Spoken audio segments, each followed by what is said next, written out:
What is going on, ladies and gentlemen? Randy here with RTS Mobile Gaming and bringing you an amazing video today. We are playing Lord of the Rings Rise to War, and we are covering a video with my good friend Baller with the Run faction. Shout out to Baller. It's been great to duel against for the past week or two here.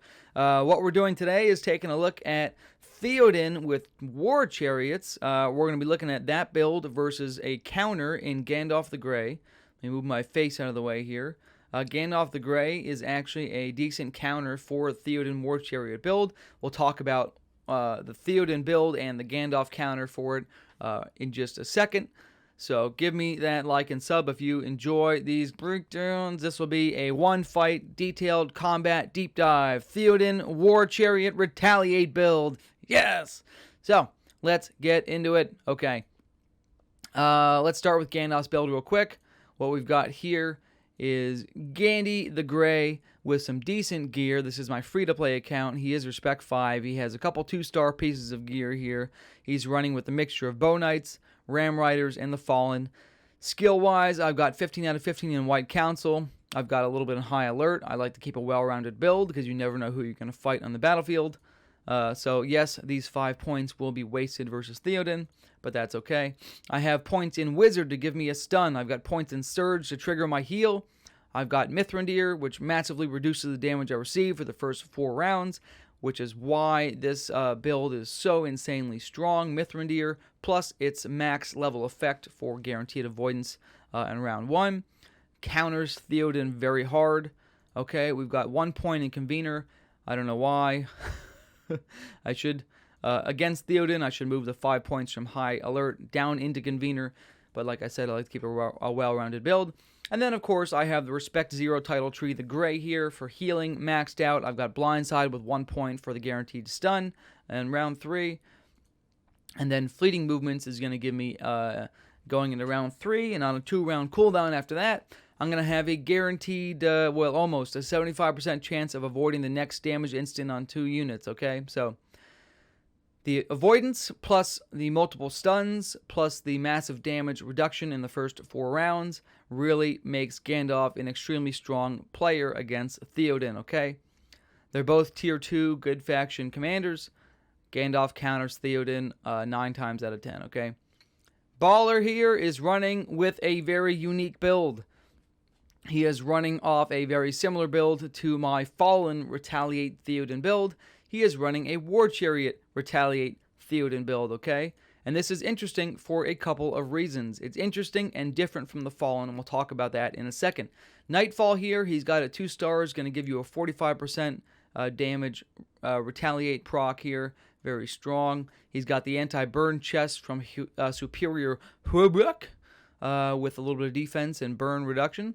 He's got an amazing helmet. This helmet is one of the best in slot for the build. Gives you great defense as well as reduced damage received.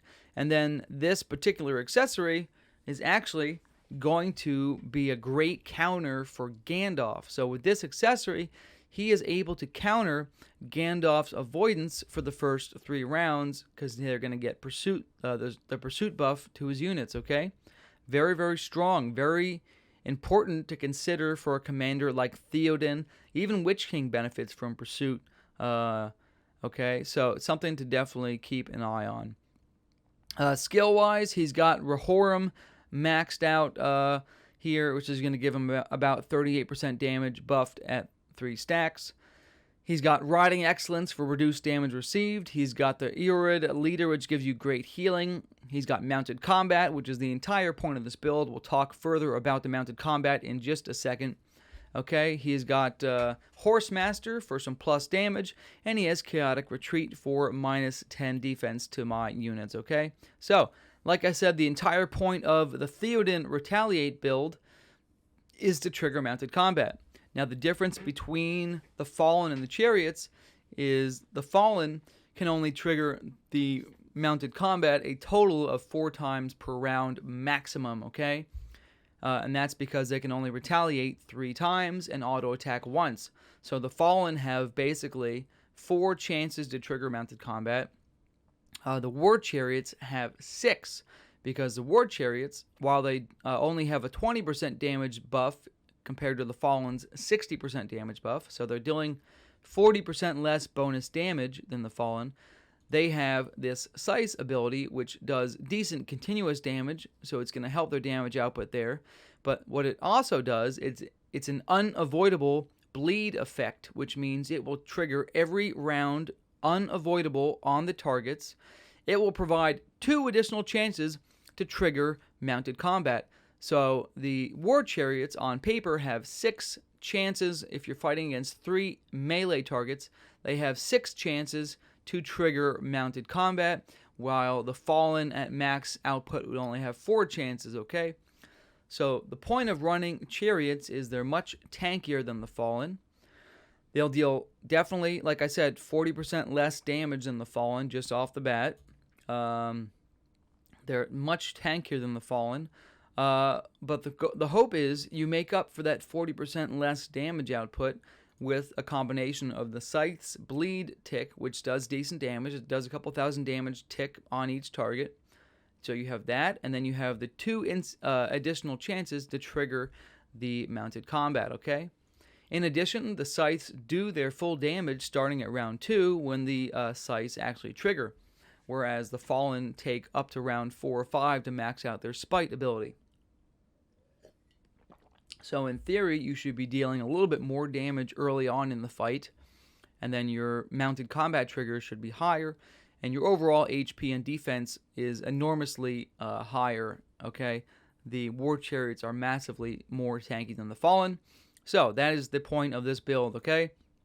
Like I said, this build is countered by the Gandalf build, so keep that in mind as we go through the report.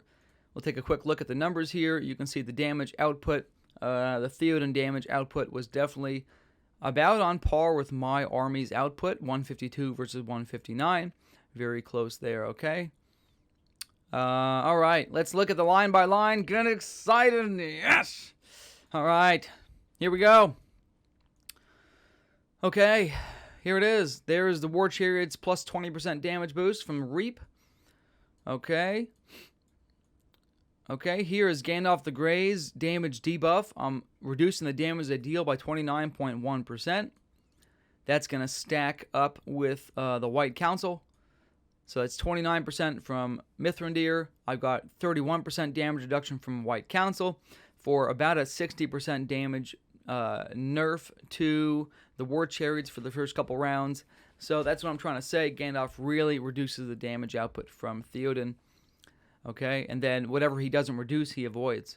Okay, so even though I have avoidance through Gandalf, his multiple talents, War Chariots gained the pursuit buff from Theoden, and they are able to bypass my avoidance. Okay, so that is one of the reasons why this Theoden build did so much damage against Gandalf, because he was able to bypass the avoidance. Okay, here we have the secondary, I did trigger a second attack with the Fallen here. You can see that now I've got 2 instances of Retaliate triggers. Neither one procced mounted combat, unfortunately. Here's the Bow Knights hitting the War Chariots. Now, the War Chariots cannot counterattack the Bow Knights with Retaliate. And if there is a melee unit on the field, they will not be able to counterattack a ranged unit. Once the melee units are down, they will be able to counterattack ranged units. But for the first couple rounds here, obviously they were not able to. Mounted combat can proc on a ranged unit, and so can the Scythe bleed. So that's something important to note, okay? The Fallen really can't do much damage to the ranged units besides the mounted combat proc. The Chariots have a chance to trigger the Scythe on them. So here you can see, middle of round 1, Rehoram is maxed out. My War Chariots are now dealing 38% plus damage from Rehoram.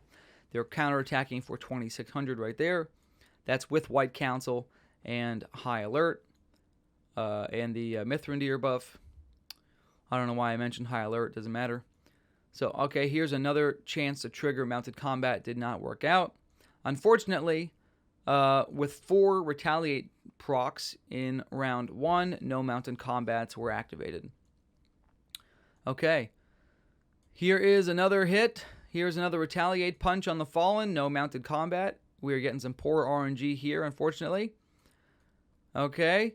Here's a mounted combat trigger. Here we go. Here we go. Here we go. We're in round 2. Ram Riders attack the War Chariots.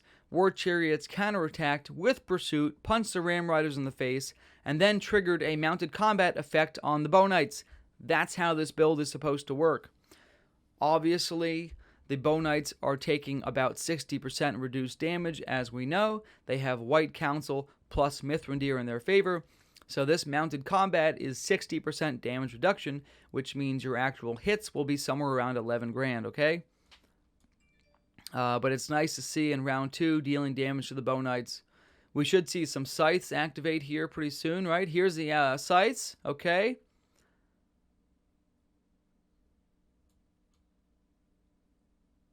Okay. I'm just looking. Here we go. Okay. So we have the scythes triggering on the Fallen here and the Bow Knights. So the Bow Knights will now take damage from the scythes as well as the Fallen, okay? So unfortunately, through rounds 1 and 2, we've only triggered one single instance of mounted combat. RNG has not helped us. Here we go into round 3. We'll have some scythe procs now. Here's the Fallen taking damage. Here it is. There we go. Okay, this is the point of the build. The scythes have now triggered. The scythe proc on the Fallen have triggered a mounted combat effect. Because Gandalf counters Theoden, Gandalf was able to avoid the mounted combat, okay, with avoidance. So even though Theoden triggered mounted combat as planned and he hit the Bow Knights avoided it with Mithrandir, okay?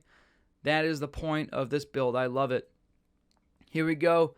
The counterattack was dodged by the Fallen here in round 3 due to Mithrandir. Very nice.